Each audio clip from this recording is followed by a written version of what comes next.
I'm 64 years old. For nearly 20 years, I reported to work at 6:15 a.m., wearing navy coveralls with my name, Frank, stitched above the left breast pocket in white thread that had beg asterisk end to fray. I carried a steel flashlight, a ring of keys heavy enough to bruise bone, and a thermos of black coffee that tasted the same every morning. Maintenance technician. That is what the tenants believed. What vendors believed. What security believed. What my daughter believed. The building itself stood on Halsted in Chicago's West Loop, 6 floors of glass and limestone, underground parking, climate-controlled server rooms, biometric access panels installed long before the neighborhood gentrified. It was efficient. Clean. Profitable. I know that because I designed the funding structure. My development company acquired the lot 19 years ago through a quiet holding entity registered in Delaware. We negotiated construction financing during a downturn, locked material prices before steel spiked, and refinanced at a favorable cap rate once tenancy stabilized. I signed the original loan documents. I signed the permanent financing. I signed the transfer of management authority. Then, when my wife Caroline died 3 years ago, I stepped backward. Grief does not make men reckless. It makes them precise. I transferred operational control to 2 senior partners in Atlanta. I retained 62% equity, full voting rights, and oversight of major capital decisions. I moved into a modest 2-bedroom apartment in Oak Park and requested a staff badge. I told my daughter I was keeping busy doing facilities work in a commercial building downtown. She accepted that explanation without question. That was the first signal. Not a red flag. Not an accusation. Just data. Emily had always been bright, disciplined, compassionate, capable of extraordinary loyalty. But she had grown up in comfort. Private schools. European summers. A home with quiet wealth that never announced itself. After Caroline passed, I wanted one thing for my daughter, a husband who chose her without calculating her balance sheet. I have seen what wealth attracts. I have watched men attach themselves to capital with the precision of parasites. They speak of love while studying trust structures. So I removed the incentive. I became small. It was not difficult. I grew up small. I learned early that men reveal themselves most clearly when they believe you have nothing to offer. Emily met Kyle Henderson at a charity gala hosted by a Detroit legal foundation.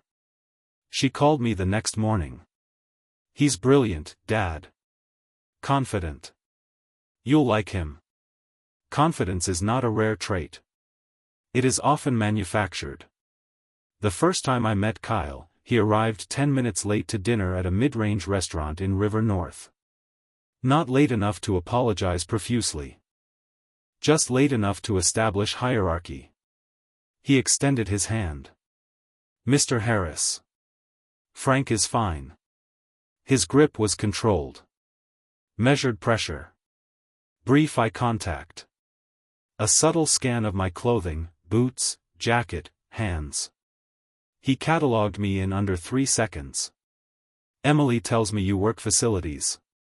I do. That's good. Honest work. There are words men use when they believe they are being generous. Honest. Hardworking. Humble. I nodded and said nothing.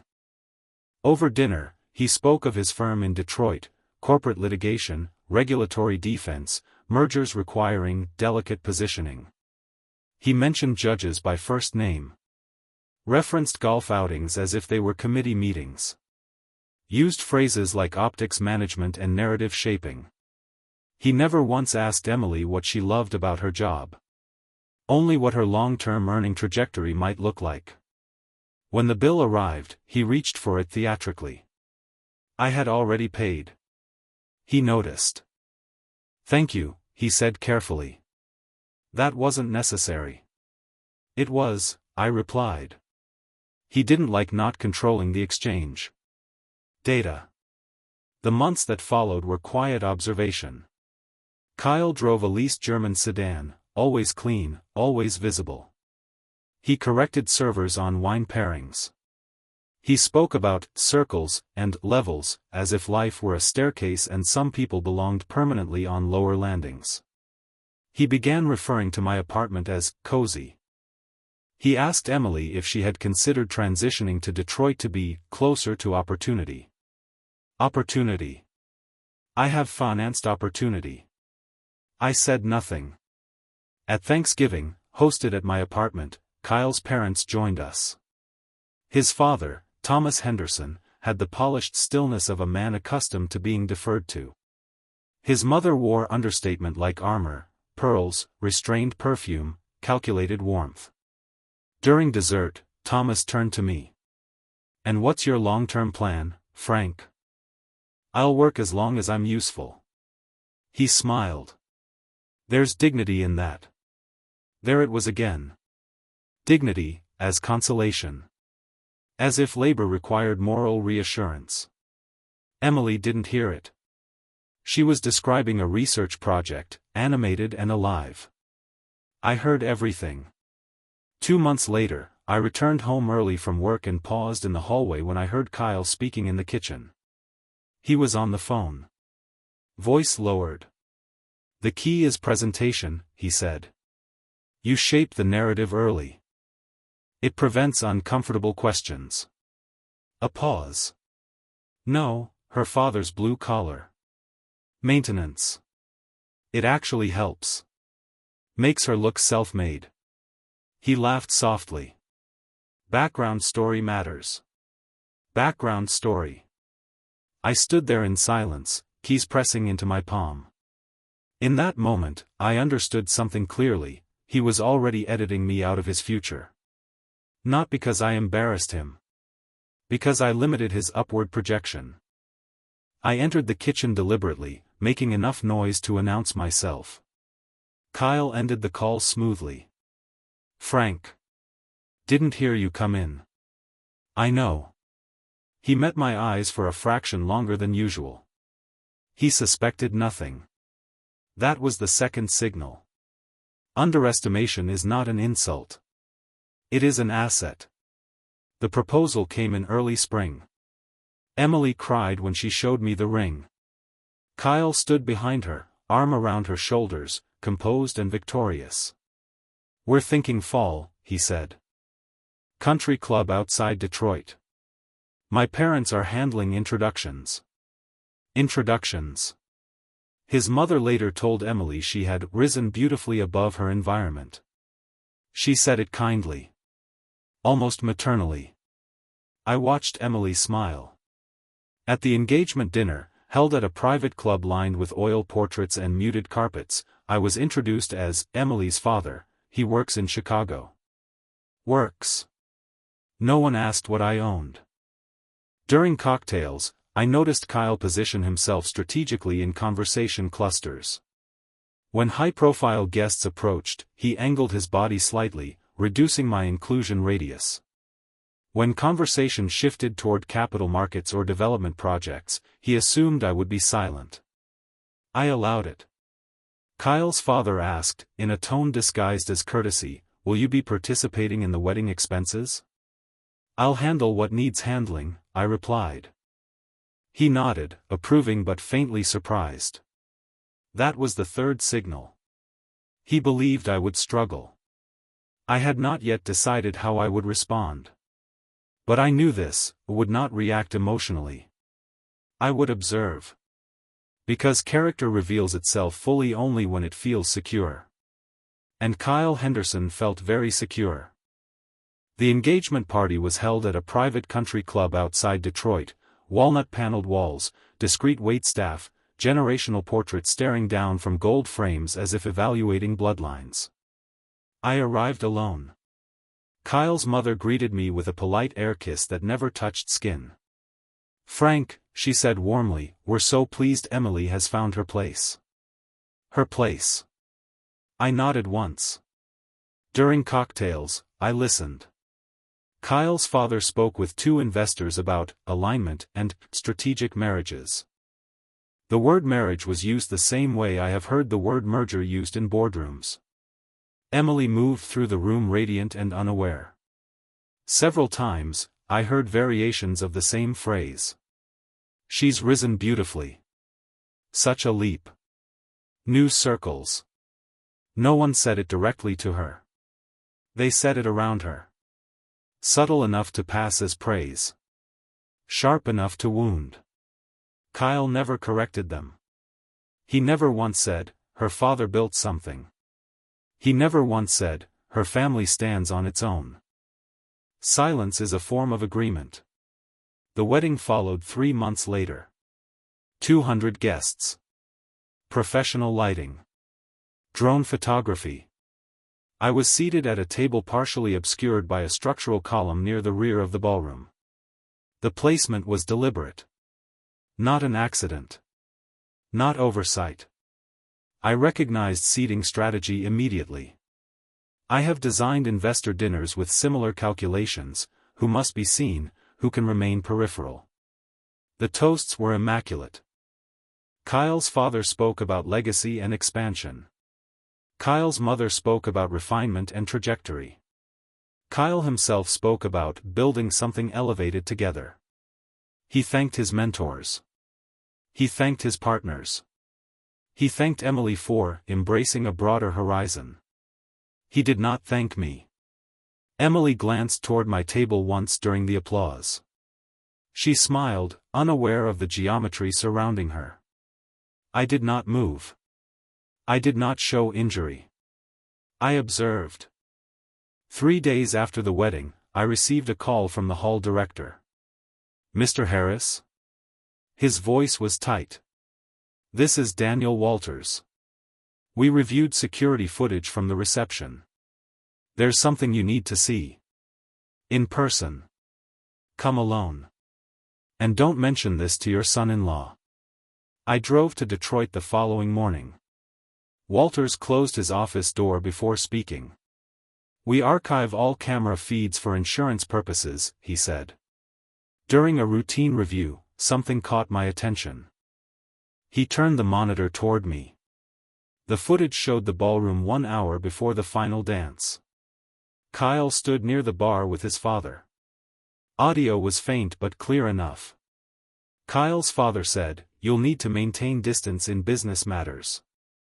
Optics matter." Kyle replied, "I know. I'll keep him compartmentalized. He won't be part of the narrative."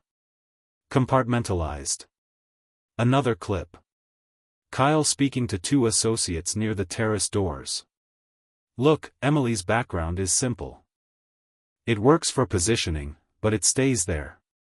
We don't elevate everything. One of the men asked, "And her father?" Kyle laughed. "He fixes things." Walters paused the video. "There's more," he said quietly. The final clip showed Kyle alone near the stage. He glanced toward my table and muttered, believing no one could hear him. "Maintenance guy in a tux. Incredible." Walters leaned back.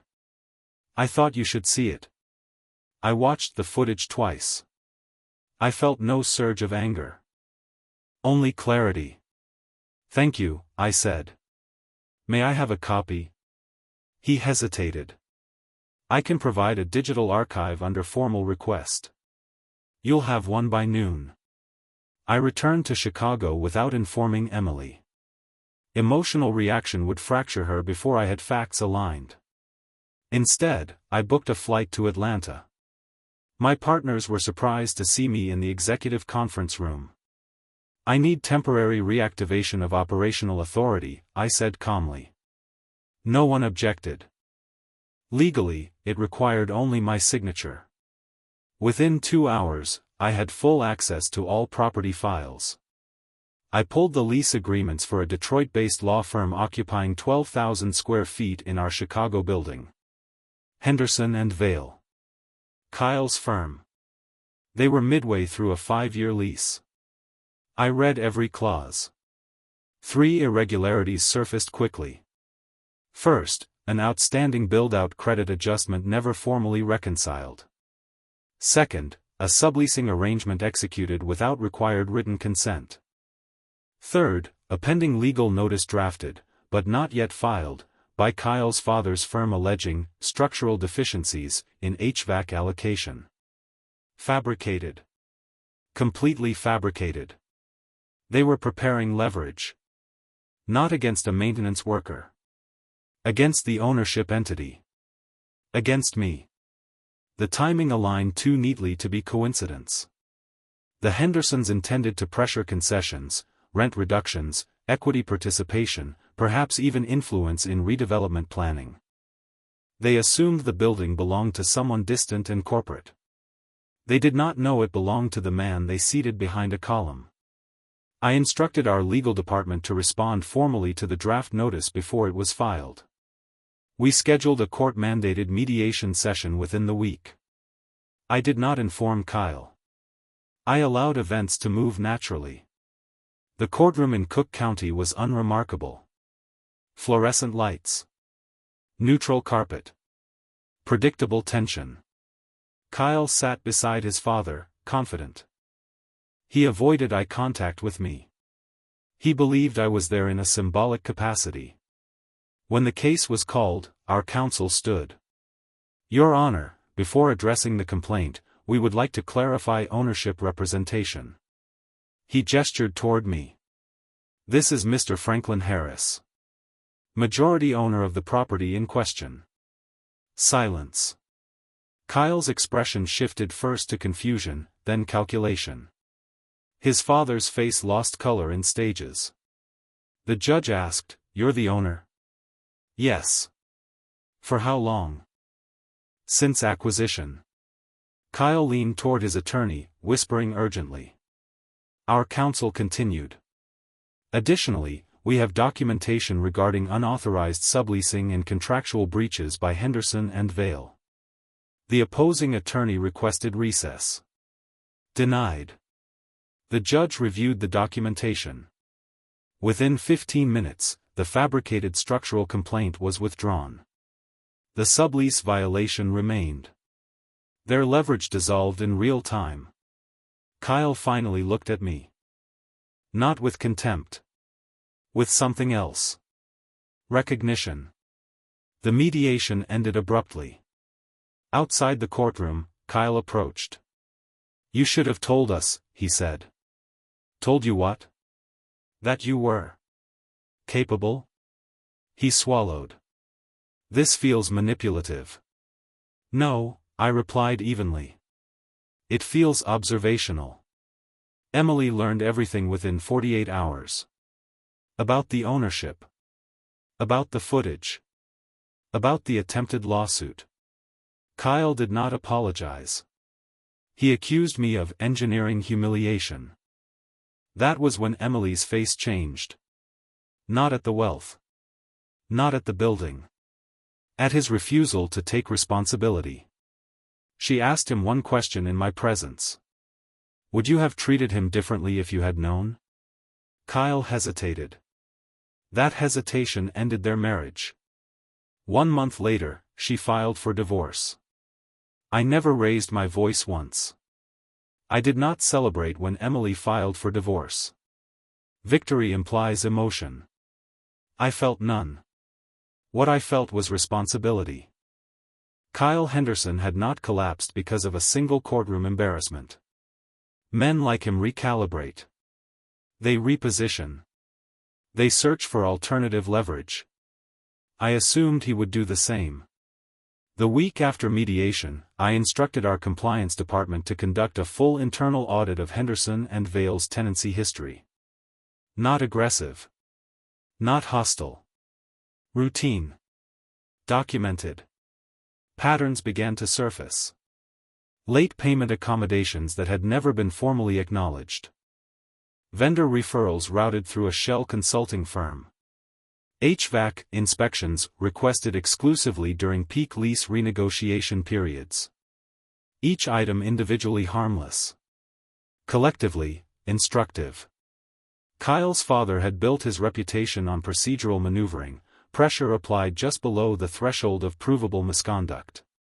Not illegal. Strategic. I do not fight strategy with outrage.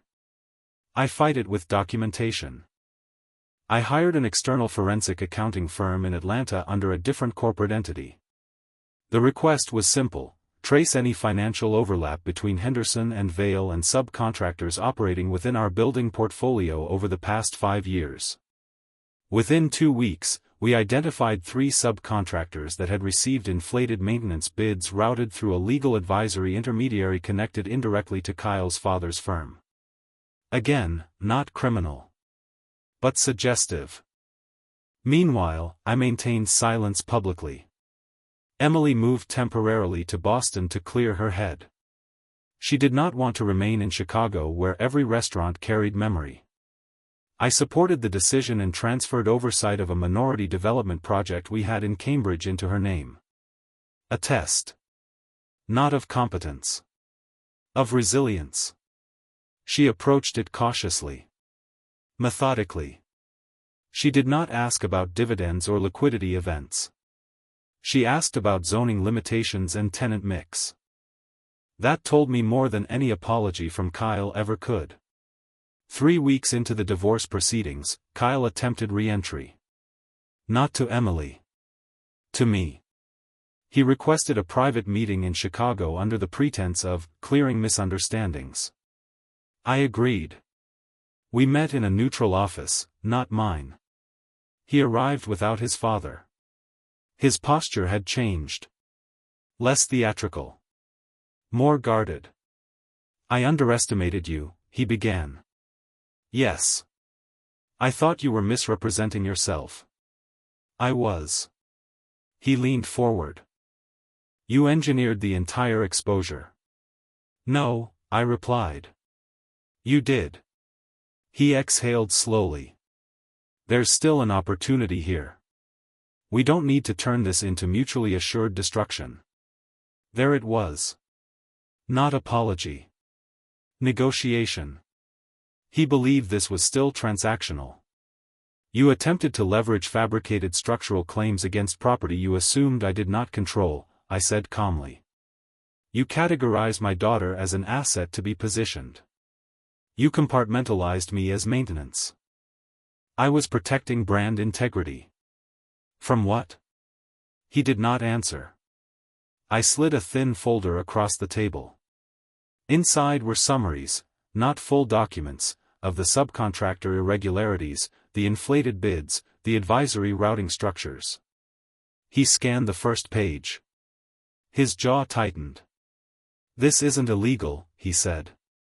Correct. It's business. Correct. He looked up. What do you want? I want distance. He waited. You will withdraw from any lease extension discussions with our properties. You will issue a written acknowledgement of all outstanding sublease violations. And you will refrain from further contact with my daughter beyond what is legally required. And if I don't? I held his gaze. Then discovery becomes expansive. Silence stretched. He understood the implication. Litigation opens doors neither side can fully control. Men like Kyle thrive in curated environments. Not in discovery. He closed the folder. You're ruthless. No, I said evenly.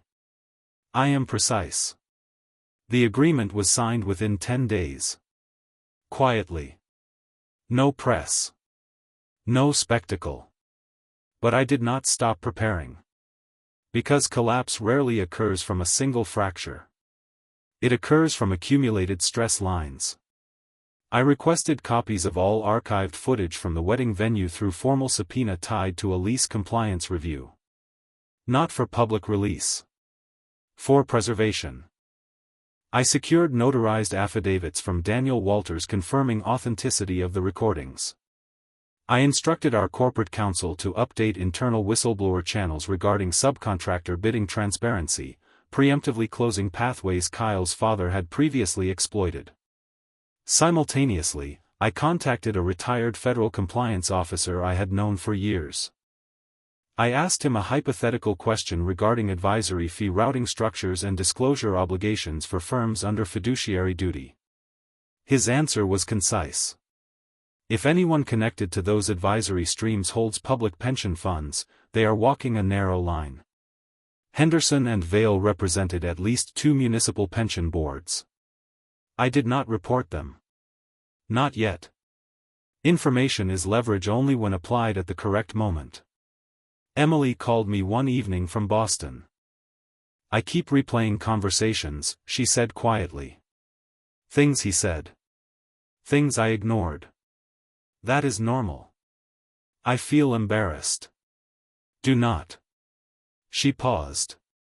Why didn't you tell me who you were? I wanted you to be chosen without qualification.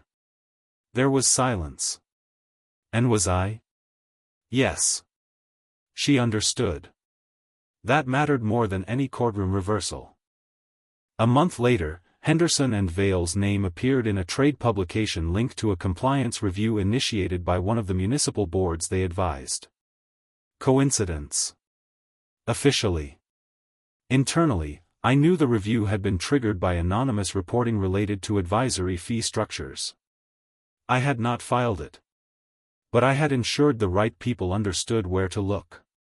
Precision, not revenge. Kyle called once more after the publication surfaced. His tone was no longer confident. You're destroying my firm. No, I replied. You are experiencing scrutiny. You orchestrated this. You overextended. He was silent for several seconds. What do you gain from this? Nothing. That's not true. You mistook silence for weakness, I said. That is the only lesson here. The investigation into advisory routing expanded. Subpoenas were issued. Kyle's father stepped down from 2 boards to focus on internal restructuring.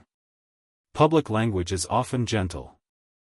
Private consequences are not. I did not attend any hearings. I did not issue statements. I remained in Chicago, wearing coveralls, fixing door hinges and adjusting thermostats while attorneys revised disclosure filings. I have learned that the most devastating exposures are those that appear inevitable. Not dramatic. Inevitable. Emily stabilized in Boston. She began overseeing leasing strategy for the Cambridge project with discipline that impressed even my Atlanta partners. One evening she introduced me to a colleague over video call, a quiet schoolteacher named Ryan who volunteered at a literacy program. He did not ask about my holdings. He asked how long I had worked in maintenance. I told him the truth. Long enough to know how structures fail. He smiled. I imagine that's useful. Yes, I said. It is. Collapse rarely announces itself with noise. It arrives through documentation. 6 months after the initial mediation, Henderson and Vail entered formal review by the Illinois Attorney Registration and Disciplinary Commission. Publicly, it was described as a routine compliance audit. Privately, it was not routine. The advisory routing structures my external auditors had flagged were now under regulatory microscope. Pension board disclosures were being re-examined. Fee allocations were being traced line by line. Kyle's father resigned from his firm 2 weeks before the subpoenas became public record. Kyle remained. For a time. The first visible fracture came when one of their largest municipal clients terminated representation citing fiduciary concerns. Within days, 2 more followed. Law firms survive on confidence. Once confidence erodes, revenue evaporates quickly. I did nothing dramatic. I did not testify. I did not accuse. I did not celebrate. I attended one hearing only because my name appeared in a minor lease disclosure appendix related to subleasing irregularities. It required clarification. The hearing room in Springfield was smaller than I expected. Fluorescent light. State seal behind the panel. Reporters in the back row, pens ready but restrained. Kyle stood at counsel table without his father. He looked older. Less certain. When our matter was called, I stepped forward and provided a concise explanation of ownership, lease compliance enforcement, and documented sublease violations previously acknowledged in writing by Henderson and Vail. No emotion. No commentary. Facts. One of the panel members asked, "Mr. Harris, did you ever threaten retaliation?" No. Did you ever seek financial damages beyond contractual remedy? No. Why not? Because contracts exist to clarify expectations, not to punish. That answer circulated in trade publications the next morning. The compliance investigation widened. It was not about me anymore. It was about fiduciary duty. Internal emails from Henderson and Vail surfaced, nothing criminal, but revealing enough to demonstrate pattern, advisory positioning language, fee timing strategies aligned with regulatory blind spots, and one particularly damaging message from Kyle to a junior associate referencing, controlling perception before facts become inconvenient. That phrase traveled quickly. Within 90 days, Henderson and Vail dissolved through what the press described as a strategic restructuring. In reality, it was liquidation. Kyle's license was not revoked. But it was suspended pending further review. Reputation does not require conviction to collapse. It requires doubt. The most decisive moment came at a public board meeting for one of the municipal pension funds. The board invited former advisory clients to present concerns. I did not attend as an accuser. I attended as an observer. Kyle attempted to frame the audit as administrative overreach. He spoke confidently at first.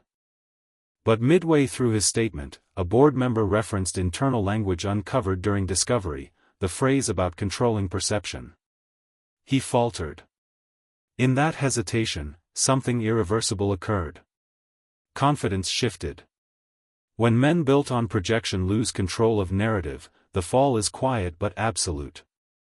Emily watched the broadcast from Boston. She called me afterward. "I don't feel satisfaction," she said. "You shouldn't." "I feel relief." "That is appropriate." She paused. "Did you plan all of this?" "I prepared," I replied. "There is a difference." 1 month later, the state review concluded with formal censure, financial penalties, and mandatory oversight for any future practice Kyle sought to establish. He did not call me again. There was no final confrontation. No shouted apology. Men like Kyle rarely apologize. They reinterpret. I returned to Chicago and resumed wearing coveralls. Tenants still saw me as maintenance. Some now knew more. Word travels. But I did not change posture. Humility is most powerful when it is voluntary. Emily relocated permanently to Boston. She assumed a structured leadership role in our Cambridge development. She insisted on earning authority rather than inheriting it. I did not interfere. 3 months after the compliance decision, she invited me to dinner. A small townhouse. Modest. Warm. Ryan was there, the schoolteacher. He helped in the kitchen without being asked. He asked me about zoning challenges in Massachusetts. He listened carefully. He did not once reference headlines. When he shook my hand, there was no calculation in his grip. He did not know my net worth. He did not ask. That was enough. Later that evening, as we cleared plates, Emily said quietly, "I understand now." Understand what? That it was never about money. No, I said. It never was. Kyle Henderson believed hierarchy was defined by visibility. That elevation required distancing from perceived limitation. He mistook silence for deficiency. He mistook restraint for incapacity. He mistook a man in coveralls for a man without leverage. Experience teaches something younger men often overlook. Structures fail at their weakest joint, not their most visible beam. Kyle's weakest joint was character. When pressure was applied, it fractured. I did not destroy him. He dismantled himself under observation. Today, I no longer hide my ownership. But I do not advertise it either. I still walk the corridors of that building in Chicago. I still carry the same keys. I still adjust thermostats and tighten fixtures. Because the lesson was never about exposure. It was about dignity. True value is revealed not in how a person treats those who can elevate them, but in how they treat those they believe are beneath them. Underestimation is a gift. Silence is a *p*n. And experience, when paired with patience, is unstoppable. I am 64 years old. I built something from nothing. And I learned long ago. Never mistake a quiet man for a powerless one.